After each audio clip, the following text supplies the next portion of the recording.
ওনার পাশে সূরা ইয়াসিন তেলাওয়াত করা, ওনার পাশে সূরা ইয়াসিন তেলাওয়াত করা। যদি আত্মীয় স্বজন সূরা ইয়াসিন তেলাওয়াত করতে না পারে, তাহলে যে পারে তাকে ডাকে নিয়ে এসে সূরা ইয়াসিন তার সামনে পড়া। রাসূল করিম সাল্লাল্লাহু আলাইহি ওয়াসাল্লামের হাদিসের মধ্যে এসেছে, যখন মমর্ষ রোগী মৃত্যুর পথে যাত্রীর পাশে যখন সূরা ইয়াসিন তেলাওয়াত করবে, আল্লাহ পাক রব্বুল আলামিন তার জন্য তার জান কবজটা সহজ করে দিবেন, আসান করে দিবেন, সহজ করে দিবেন। 7 নাম্বার হলো, যে কথাটা আমি বললাম, ওই থাম্বনেইলের মধ্যে যে কথাটা আমি লিখলাম, ভাই ও দোস্ত বুজুর্গ, তার সামনে কালিমায়ে তৈয়্যিবার তালিম দেওয়া, পাঠ করা। সেটা কিভাবে? সেটা হলো, আপনি পড়েন লা ইলাহা ইল্লাল্লাহু মুহাম্মাদুর রাসূলুল্লাহ, এভাবে না বলা, তার সামনে কালিমায়ে তৈয়্যিবা এভাবে পড়া, লা ইলাহা ইল্লাল্লাহু মুহাম্মাদুর রাসূলুল্লাহ, অথবা কালিমায়ে শাহাদাত পাঠ করা, আশহাদু আন্না ইলাহা ইল্লাল্লাহু ওয়াহদাহু লা শারীকা লাহু ওয়া আশহাদু আন্না মুহাম্মাদান আবদুহু ওয়া রাসূলুহু। কালিমায়ে তৈয়্যিবা তার সামনে তালিম দেওয়া। এখন সে যদি আপনার পড়ার সাথে সাথে যদি কালিমা পড়ে নেয়, তাহলে আলহামদুলিল্লাহ। রাসূল করিম সাল্লাল্লাহু আলাইহি ওয়াসাল্লামের হাদিসের মধ্যে এসেছে, যে ব্যক্তি কালিমা শরীফ পাঠ, তার শেষ কথা হবে লা ইলাহা ইল্লাল্লাহু মুহাম্মাদুর রাসূলুল্লাহ, সেই ব্যক্তি ফাকাদ ওয়াজাবাত লাহুল জান্নাহ, তার জন্য জান্নাত ওয়াজিব।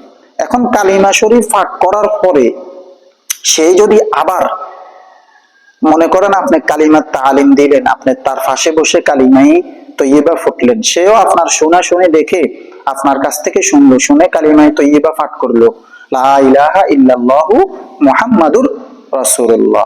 এখন এই কালিমা পাঠ করার পরে যদি সে দুনিয়াবি কথা বলে, আবার কথা বলার ইচ্ছা করে, তখন কি করবেন? তখন আবার আপনি তার সামনে লা ইলাহা ইল্লাল্লাহু মুহাম্মাদুর রাসূলুল্লাহ এটা নিজে নিজে আপনি পড়বেন।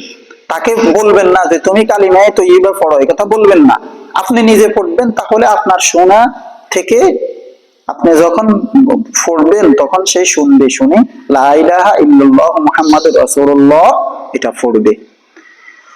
এখন একবার কালিমা যদি সে পাঠ করে ফেলে, দ্বিতীয়বার আর কালিমা পড়ানোর জন্য, তাকে পড়ার জন্য তালিম দিবেন না। এটা সহিহ মুসলিমের মধ্যে নিষেধ আছে, হাদিসের মধ্যে নিষেধ আছে, যে কোনো ব্যক্তি যদি এই মমর্ষ রোগী কালিমা একবার পাঠ করছে, আবার কালিমা পড়ার জন্য তালিম দিতে রাসূল করিম সাল্লাল্লাহু আলাইহি ওয়াসাল্লাম নিষেধ করছেন।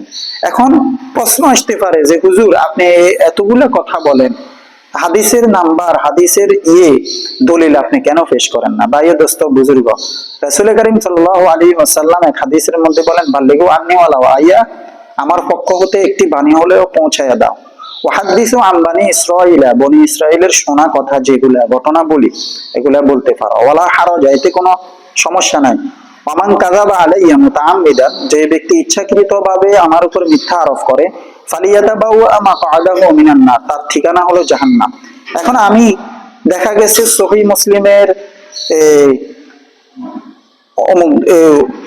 অত নাম্বার হাদিসের দলিল দিলাম, বুখারী শরীফের এত নাম্বার হাদিসের দলিল দিলাম, এখন আপনারা খুঁজে পাবেন না। কেন পাবেন না?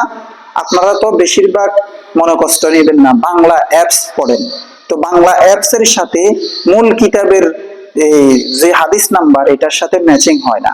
আমি একবার এক ব্যক্তিকে বললাম যে ভাই দোস্ত বুজুর্গ, কথাটা খেয়াল রাখেন, আমি একবার একটি মাসআলার বিষয়ে একটি হাদিস উপস্থাপন করলাম। আমি তাকে বললাম, সে আমাকে জিজ্ঞাসা করলো, ভাইজান এই হাদিসটি কোথায় আছে, আমি একটু দেখতে চাই।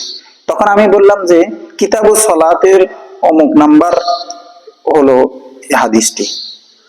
সে কিন্তু পায় নাই, সে আমাকে এসে বলতেছেন আপনি মিথ্যা বলতেছেন, যে কি বুখারী শরীফের অমুক নাম্বার হাদিস এটা না।